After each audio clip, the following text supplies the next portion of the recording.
Bonjour.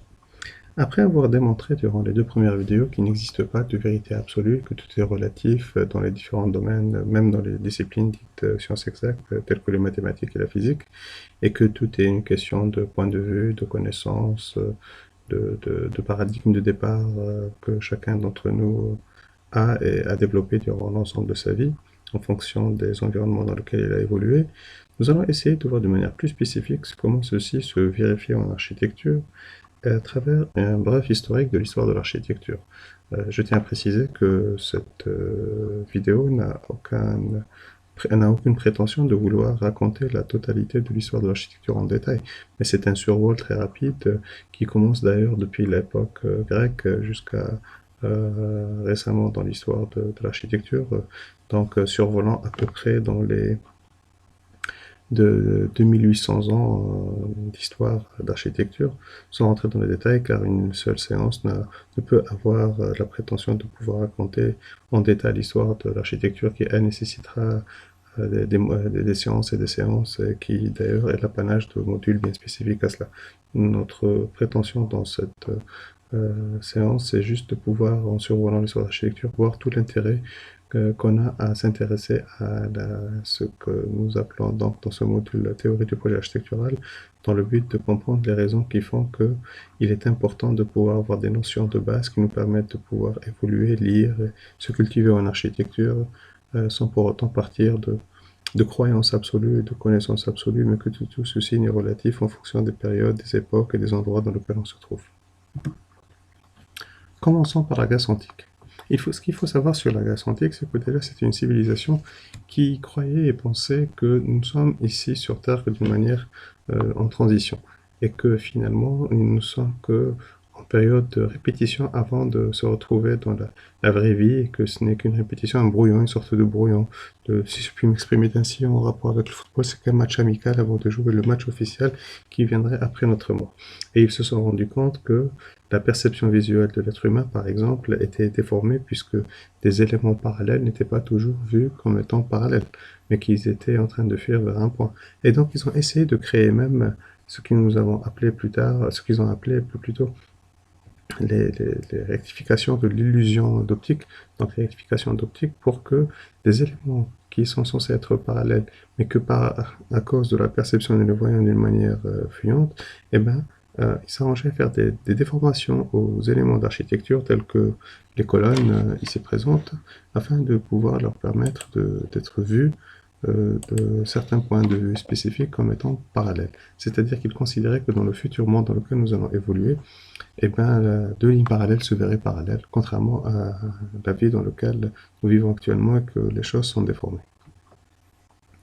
Je n'insiste pas trop, donc je vous ai dit, le but ce n'est pas de raconter le détail de chaque période, mais essayer de faire un survol qui permette de faire comprendre qu'à chaque période, il y avait une production architecturale spécifique en fonction des croyances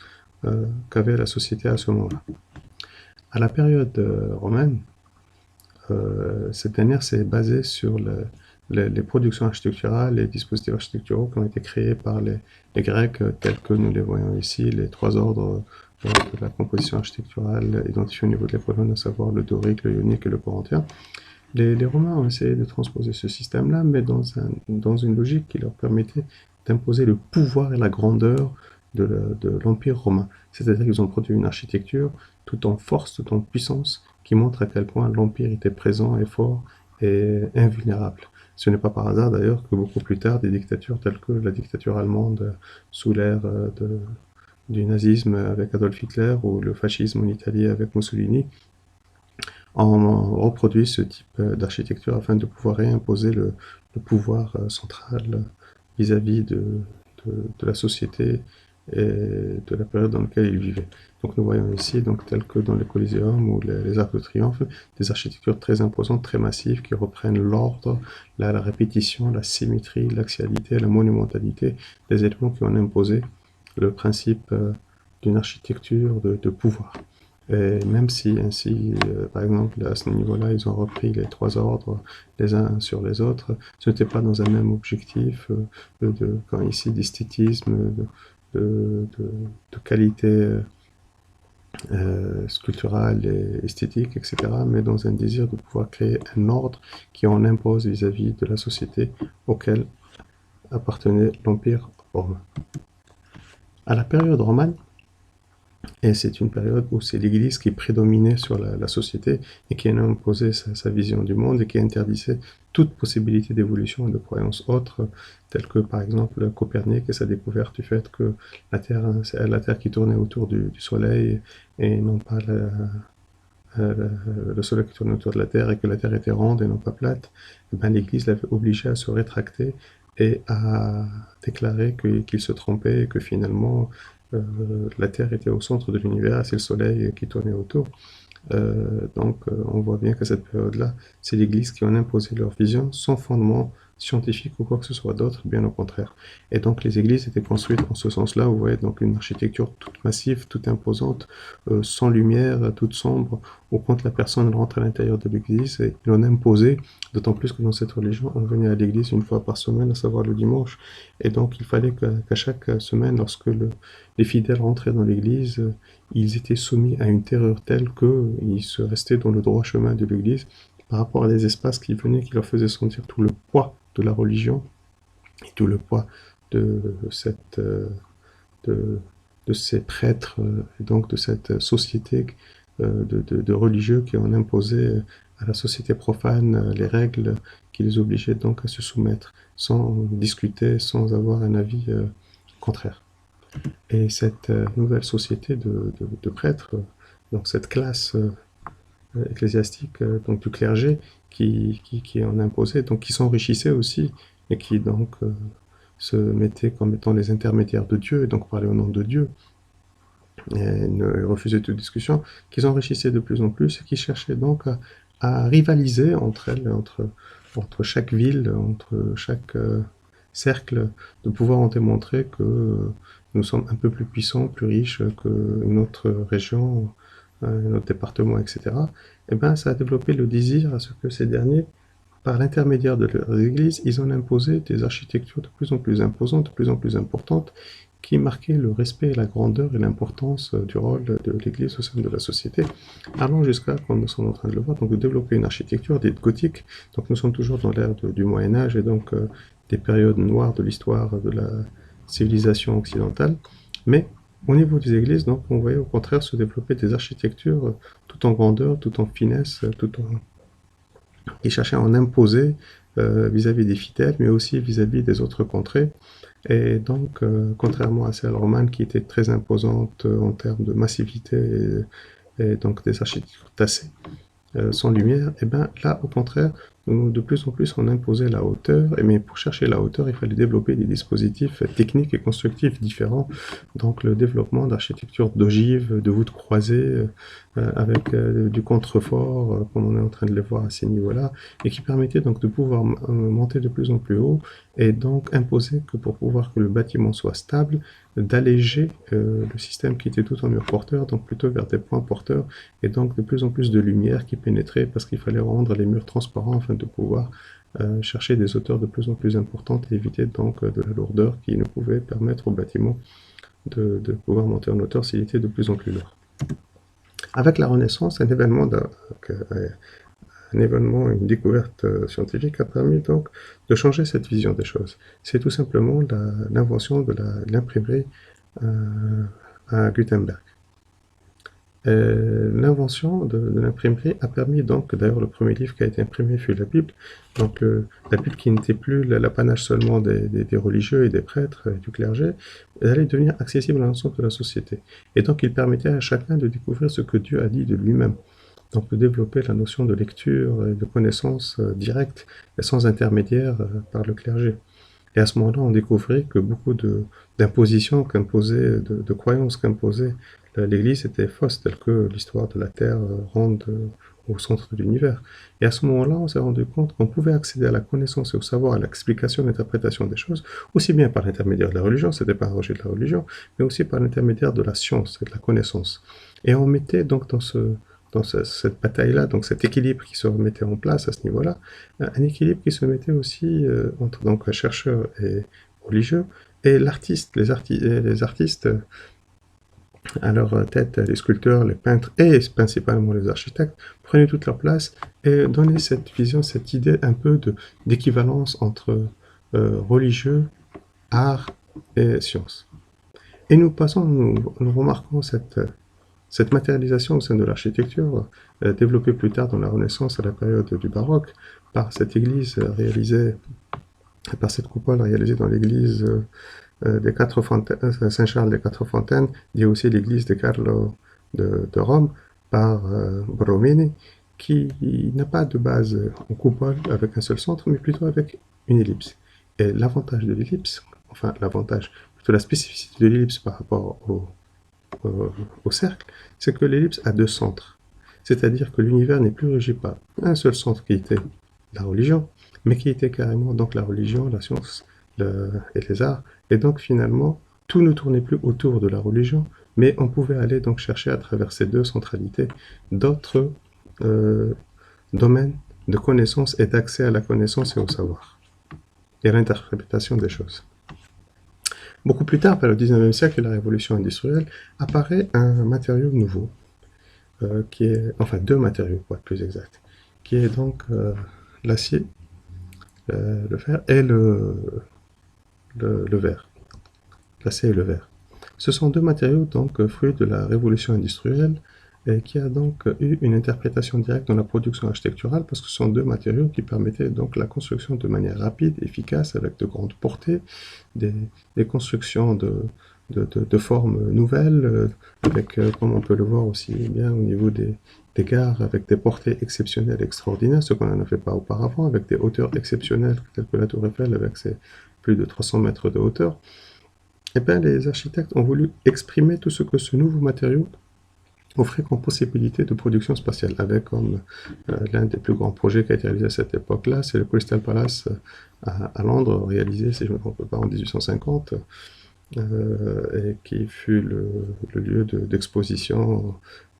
fort importante. Et sa renommée était telle que nous sommes en 1850 et pourtant, au fin fond du Texas, les gens avaient dans leur petite maison, au-dessus de la cheminée, des petits cadres d'une photo de ce Crystal Palace. Preuve en était que ce bâtiment-là était l'expression de la modernité du monde moderne dans lequel nous vivons. Comme quoi aussi l'architecture est fondamentalement un des dispositifs de représentation et d'expression de la modernité des mondes. Je tiens juste à préciser que ce matériau, bien que révolutionnaire, extraordinaire, était entaché quand même d'une grande faiblesse, à savoir qu'il ne résistait pas au feu. D'ailleurs, c'est pour cette raison-là que le Crystal Palace n'existe plus, puisqu'il a été, malheureusement, il a été touché par un incendie qui l'a totalement ravagé et détruit. Donc nous comprenons que face à cette prouesse technologique liée à ces deux nouveaux matériaux, eh bien quand même, il y avait une grande fragilité qui risquait totalement de les détruire. À la fin du 19e siècle, début du 20e, donc nous sommes dans une période où nous venons de voir, donc là, avec la révolution industrielle et l'introduction de ces deux nouveaux matériaux qui révolutionnaient un peu la production architecturale, on voit naître la croyance de certaines, dans le domaine scientifique, que nous avons tout découvert. Tout a été découvert, qu'il ne s'agit plus que de régler des petits chiffres de virgule, de dixième décimale derrière la virgule, etc. Et qu'il ne s'agissait plus de faire de nouvelles découvertes puisque tout a été fait et qu'il s'agissait juste d'affiner les résultats et qu'il y restait deux toutes petites questions auxquelles il fallait encore répondre, par exemple dans le domaine de la physique. Et dès qu'on répondrait à ces deux petites questions, eh bien on clôturait le chapitre de la physique et cette matière et cette discipline n'existerait plus. Et bien ces deux petites questions, pour l'anecdote, ont conduit à la mise en place de deux nouvelles théories, à savoir la théorie de la relativité générale d'Albert Einstein sur l'infiniment grand et la théorie de la physique quantique sur l'infiniment petit, qui ont totalement remis en cause la totalité des connaissances qu'on a fait jusqu'à maintenant sur la physique. Ça, c'est juste pour vous expliquer l'état d'esprit de cette époque-là. Eh bien, il en était de même au niveau de l'architecture. On pensait qu'on allait ça et on avait découvert tous les styles possibles et imaginables à cette époque-là,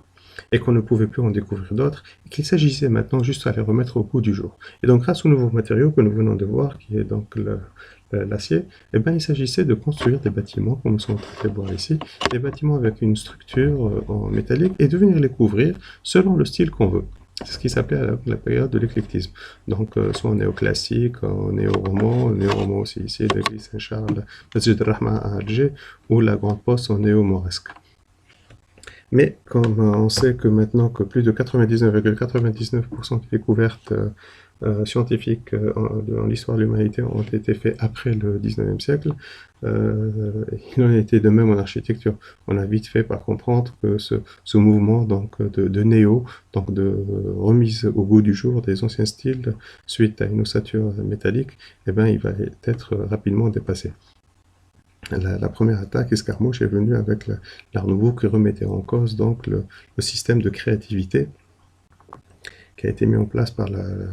ce mouvement éclectisme qui était qu'une copie des anciens styles, mais que l'Art Nouveau essayait donc d'introduire une nouvelle façon de produire l'architecture en se libérant totalement des contraintes liées d'habitude qu'on voyait, par exemple, la ligne droite n'existe qu'entre la mitoyenneté de deux bâtiments. Mais sinon, tout le reste, on le voit donc ce bâtiment de Gaudi à Barcelone, où tout est dessiné de manière courbe et libre, totalement libéré des contraintes limites, je dirais, constructives et créatives et dogmes, c'est-à-dire la façon de produire l'architecture pour se libérer de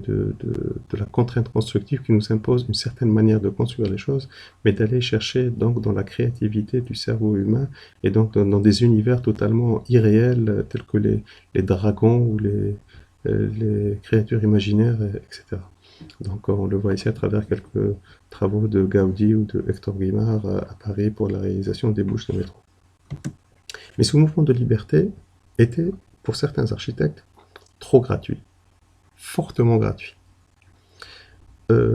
qui a conduit à un rejet de la part de plus en plus d'une certaine frange de la société, spécifiquement certains architectes, qui ont commencé donc à remettre en cause le principe de liberté absolue sans sens, sans production de sens, la forme pour la forme, la gratuité pour la gratuité, et qu'ils voulaient donc aller vers une certaine rationalité. Donc nous commençons à voir l'apparition au début du XXe siècle de mouvements qui remettaient en cause tout cela, tels que l'art déco. L'art déco qui est né, veut dire l'art décoratif, qui est né suite à une exposition au début du siècle, du siècle dernier, donc le XXe siècle,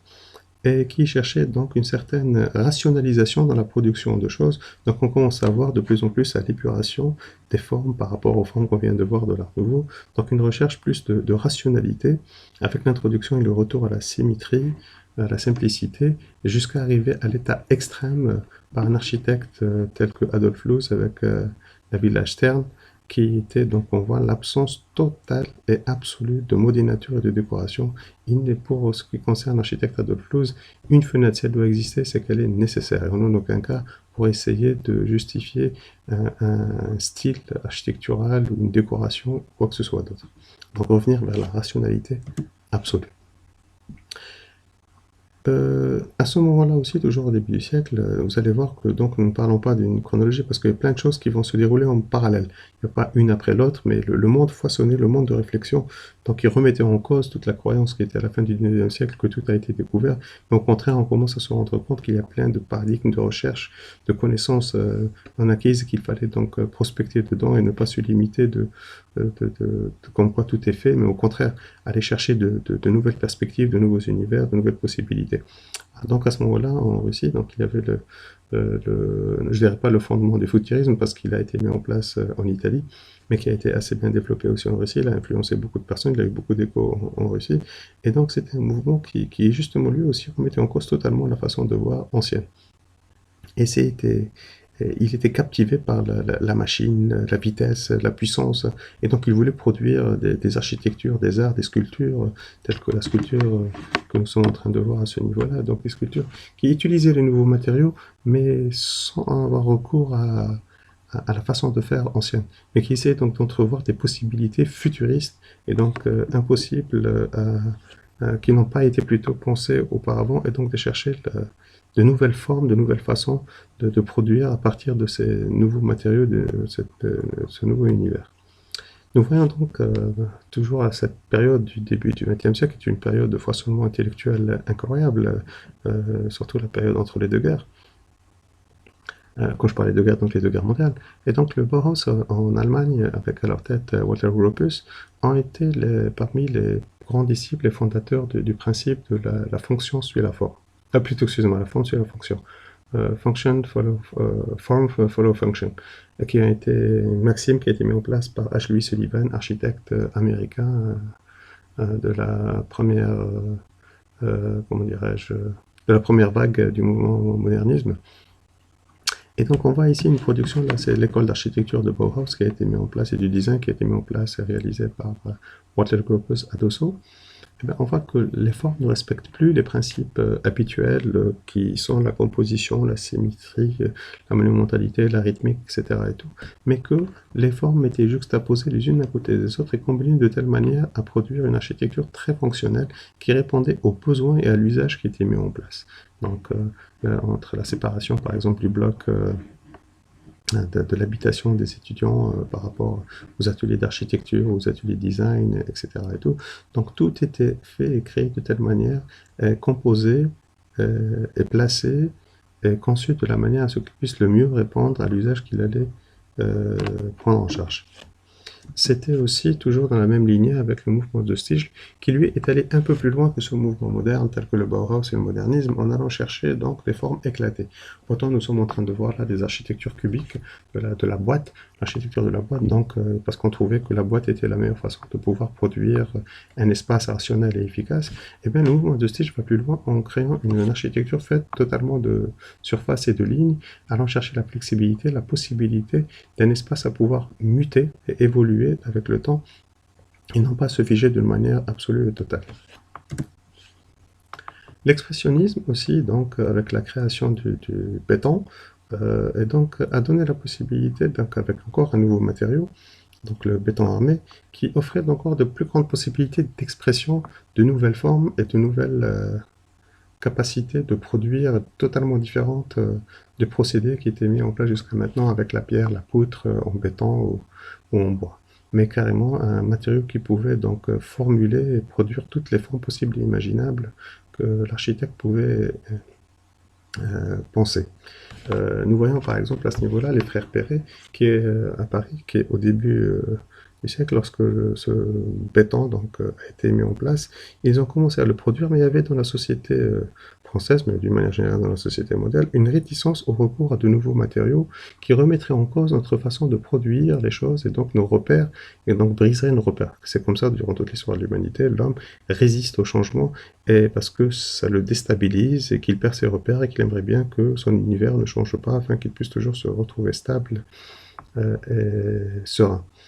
Donc, on voit par exemple dans ce bâtiment-là, on a l'impression que l'architecture, eh bien, nous avons des petites portées avec des éléments en béton à ce niveau, à ce niveau, à ce niveau, donc des petites rythmes. Or, c'est un bâtiment qui a été fait entièrement en béton armé, avec des portées beaucoup plus importantes, et donc la façade, la lecture de la façade ne reflète pas la réalité structurelle. C'était une façon de faire des frères Perret pour ne pas choquer la société et leur dire ne vous inquiétez pas, n'ayez pas peur de ce nouveau matériau, il nous permet toujours de produire de la même manière. Plus tard, dans l'histoire de l'humanité, vous pouvez faire des recherches par vous-même sur les frères Perret, vous allez vous rendre compte qu'ils ont poussé le matériau dans son extrême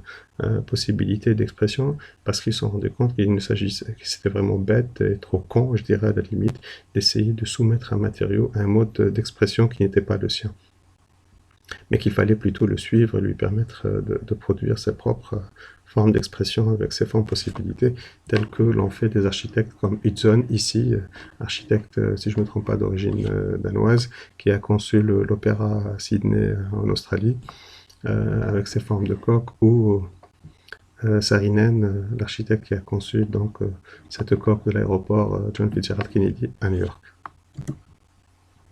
Donc cette période-là, depuis le début du XXe siècle jusqu'à un peu avant je dirais avant la mi du XXe siècle aussi,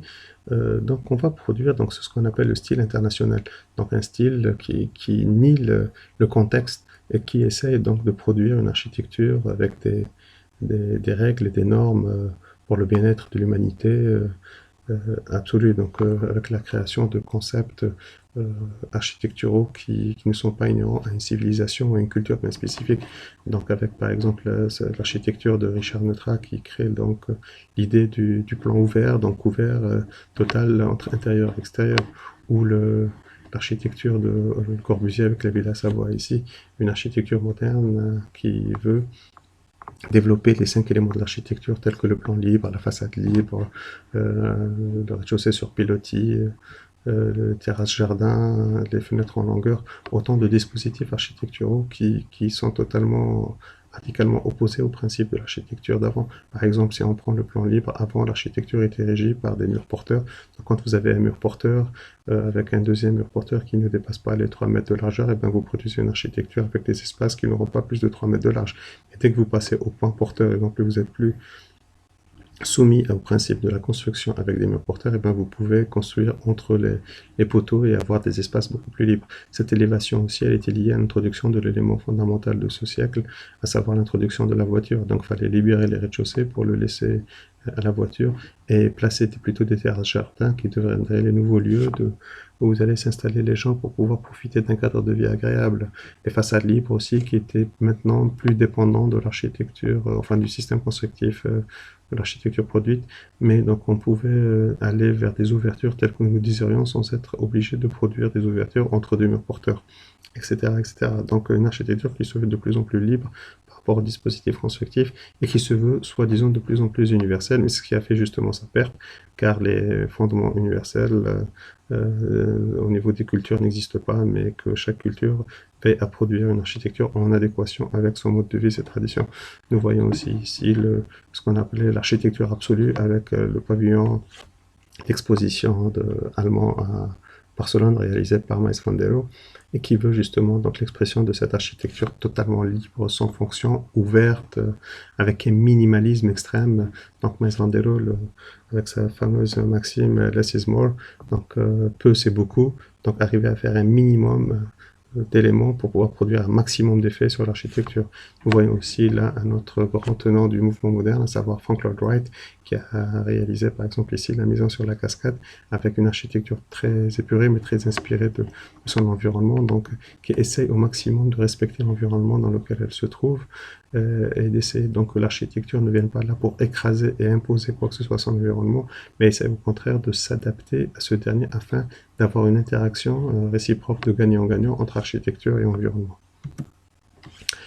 Suite à tout ce mouvement moderne qui a été à un moment donné donc totalement rejeté par son idée internationale et donc d'une architecture qui se voulait universelle, répétitif partout, et bien il y a eu le postmodernisme qui venait remettre tout ça en cause, encore une fois, en revenant toujours, quand on perd nos repères, on revient vers le passé et on essaye de faire notre marché. C'est un peu d'une manière caricaturale la définition de ce que c'est que le postmodernisme, donc classicisme principalement, celui que nous sommes en train de voir à ce niveau-là, donc le postmodernisme, celui qui est venu après le mouvement moderne, donc post, et qui a eu donc aussi différents courants. Donc parmi les premiers courants, ça a été le postmodernisme classicisme avec des architectes comme Mario Botta, Robert Craer ou Michael Graves, qui donc essayaient de reprendre les principes de l'architecture classique, la symétrie, la monumentalité, la rythmique, l'axialité, etc.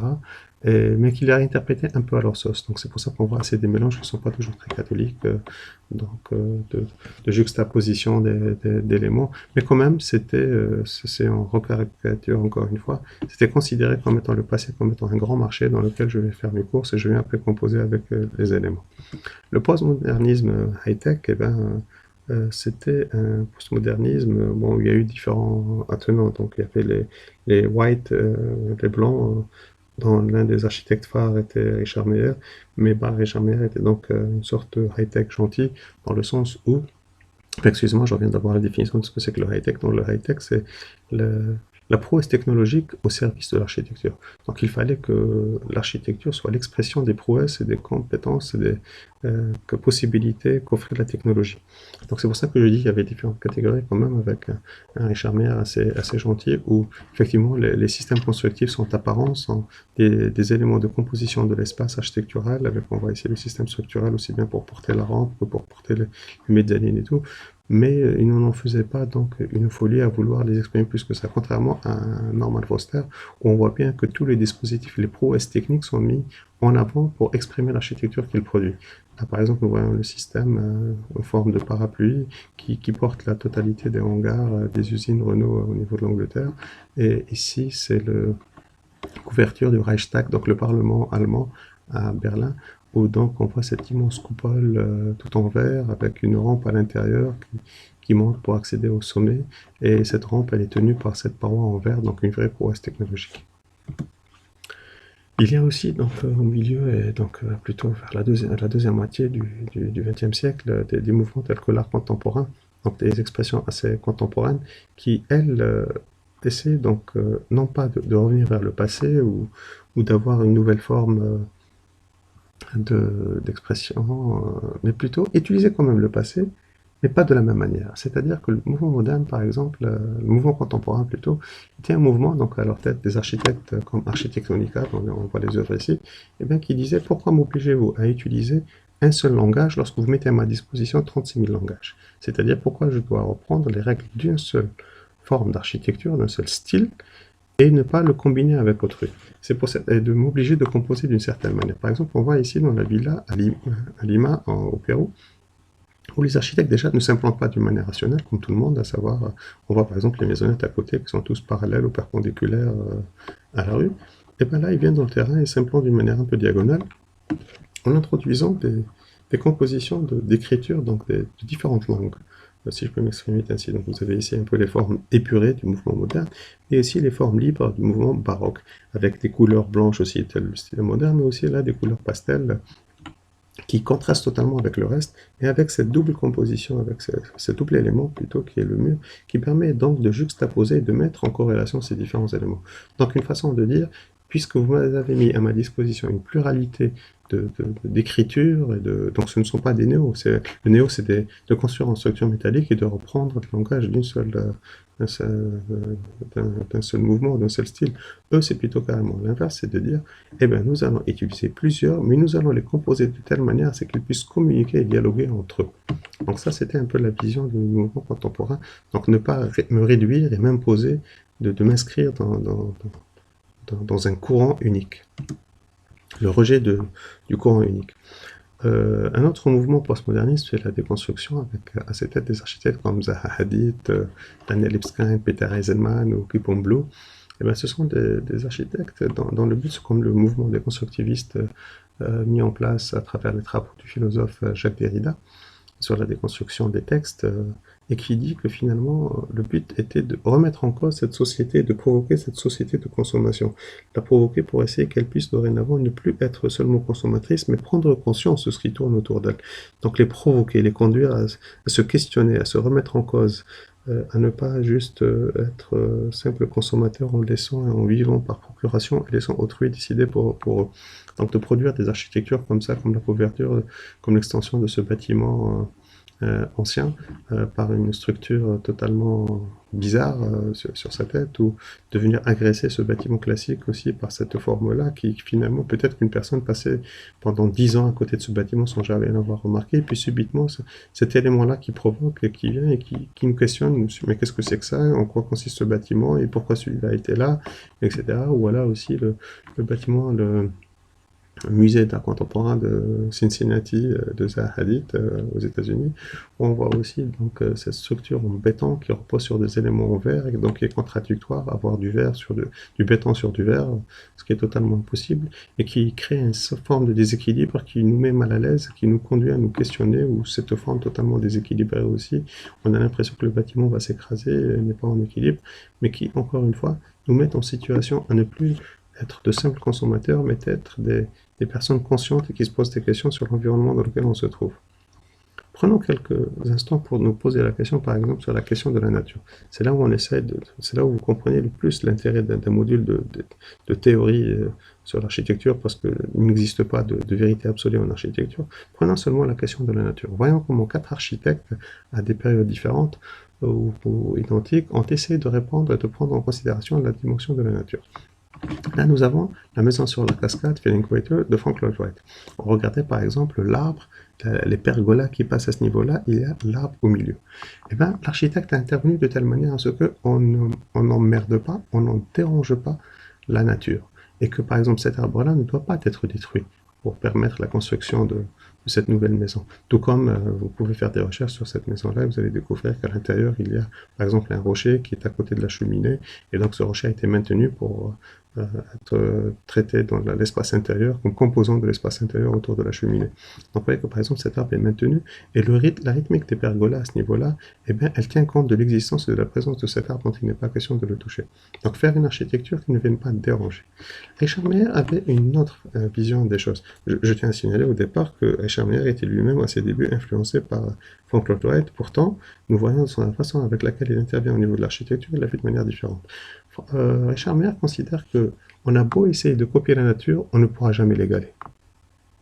Et bien pour lui rendre hommage, il faudrait non pas essayer de l'égaler, mais carrément s'y opposer, afin dans un mouvement de contraste, se révéler l'un l'autre. C'est pour ça que vous voyez donc au milieu de cette forêt-là, Richard Meyer vient intervenir avec une géométrie très épurée, très carrée, très rectangle, très 90 degrés, et qui permettent donc de contraster entre les formes organiques de la nature et les formes très épurées de son architecture, avec des couleurs de la nature très vertes et verdoyantes, avec lui qui vient poser ce volume blanc. Et donc dans ce mouvement de contraste, il y a une sorte de révélation et donc de mise en valeur réciproque entre l'architecture et le cadre naturel. Emilio en base avait comme maxime de dire il faut que je rende à la Terre au moins ce que je lui ai enlevé. C'est-à-dire que si j'implante un terrain sur une surface X de mètres carrés, eh bien je dois recréer autant de surface X de terre végétalisée. Et donc c'est pour ça que vous voyez que tout le long, il produit des terrasses végétalisées qui essayent de rendre toute la surface qui a été prise de la terre, de la nature, par le bâtiment architectural. Là, nous avons affaire à une autre forme d'utilisation de la nature, faite par l'architecte Kisho Kurokawa, qui est un architecte, un des fondateurs du mouvement métabolisme, et dans le mouvement métabolisme s'intéresse à l'architecture, à la nature plutôt, non pas sur ces formes de reproduction de la nature, ou de rendre à la nature ce qu'on lui a enlevé, mais d'essayer de comprendre la biologie de la nature, la façon dont la nature évolue d'un point de vue biologique, et donc essayer comment l'architecture puisse s'inspirer de cette évolution biologique pour essayer de produire une architecture qui se base sur les principes de la biologie. Et comme on voit là, le principe de la cellule et de la multiplication de la cellule dans ce bâtiment. Finissons par une question qui intéresse le monde entier maintenant aujourd'hui, qui est celle de la question du développement durable. Et nous voyons donc ici 3 projets qui essayent donc de rendre compte de la manière avec laquelle la question et la dimension de durabilité peut être prise en considération. Là, nous avons un projet du groupement d'architectes MVDRV, un groupement d'architectes hollandais qui, lors de l'exposition universelle de l'architecture, l'exposition universelle de 2000 à Hanovre, ont proposé pour le pavillon hollandais ce bâtiment-là, qui exprime, donc on voit avec les éoliennes, les fermes verticales, une façon de pouvoir répondre à la question de la durabilité par la production d'une architecture verticale, mais des fermes verticaux et le recours aux énergies renouvelables. Là, nous voyons la Commerzbank réalisée par Norman Foster en Allemagne, et qui, donc, comme vous êtes en train de le voir à ce niveau-là, ces petits éléments et terrasses qui permettent, avec un patio et un vide au milieu, de pouvoir créer de l'aération naturelle, donc de créer par un système de venturi, de pouvoir réduire la consommation énergétique par le renouvellement d'air naturel au lieu d'avoir le recours systématique à la climatisation. Enfin, ce dernier projet de Shigeru Ban, architecte japonais, donc d'une église réalisée au Japon, donc un des pays les plus touchés par la catastrophe, donc l'aléa sismique dans le monde. Et bien, on voit que l'architecte produit, si vous voyez bien l'échelle, donc c'est des hauteurs assez importantes, ces différentes poteaux de l'église sont réalisés à partir d'un matériau assez extraordinaire qui est le carton recyclé. C'est-à-dire que le carton est réutilisé avec un procédé spécifique, etc. et tout, qui lui donne plus de consistance et donc de résistance, et qui permet donc de devenir un élément de construction architecturale, non pas de décoration, mais carrément un dispositif porteur. Voilà. À travers ce balayage rapide de plus de quasiment 3000 ans d'histoire d'architecture, le but, donc, je répète encore une fois, n'a aucun moment été de détailler l'histoire de l'architecture, mais plutôt de faire un survol qui nous permette de voir comment à chaque période, il y a une production architecturale en rapport avec les croyances, les développements, les questions de la société, les besoins de la société, la culture, les traditions, etc. Bref, il n'existe pas de vérité absolue. Et au contraire, un mouvement moderne qui a voulu produire de vérité absolue à reproduire partout dans le monde, s'est cassé assez rapidement la gueule et a été remis en cause, car on a vite compris qu'il ne peut y avoir une architecture une architecture unique qui réponde aux besoins de l'humanité, puisque les hommes étaient différents, les contextes étaient différents, les régions étaient différentes, les traditions étaient différentes, etc., etc., etc. Bref, à travers cet aperçu historique rapide, nous espérons vous avoir convaincu de l'importance et de l'intérêt de développer donc des connaissances théoriques afin de pouvoir être plus apte à répondre aux besoins spécifiques des projets en fonction des périodes et des endroits dans lesquels vous vous trouvez. Normalement, à partir de la prochaine séance, la prochaine vidéo, nous allons entamer directement les cours qui concernent à répondre aux objectifs officiels du cours de THP, à savoir la théorie du projet architectural et donc l'initiation à l'architecture. Merci de votre attention.